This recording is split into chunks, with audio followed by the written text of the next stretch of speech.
B&D Controll-A-Door force margin adjustment.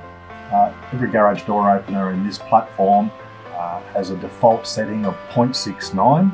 So we need to get into the advanced settings. This is done once again by going up to the mode button. We're now going to press that 3 times.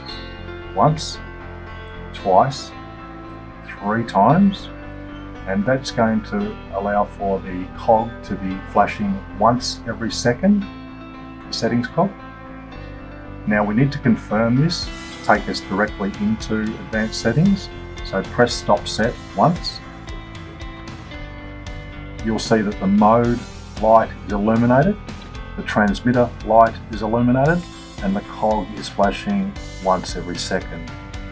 Now we can scroll between the advanced settings. The first one we're going to see is the force margin. Other parameters that are available through the instructional manual will be provided in a chart to say what is available in auto close and light time and adjustable parameters beyond force margin. So we're going to now need to adjust the force margin. This is through the levels of light emitted through the courtesy light. So when we sequence through the settings, we're going to go from minimum, meaning less light, to high intensity being the most forceful of the force margin adjustment. Refer to the advanced setting guide in the manual to get the parameters.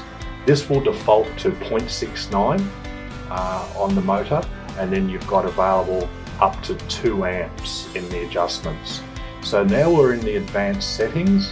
We are now going to press the up arrow because we're setting from minimum going up, and you'll notice changes in the light intensity all the way up to the maximum 2 amps, and then scaling back down to 0.69. Now when you're happy with your setting, I've gone midway there, press stop set to confirm. We're now out of that initial cycle, and we can press mode once again to exit the advanced settings. Now we're ready for transmitter operation, and that new force margin has been adjusted.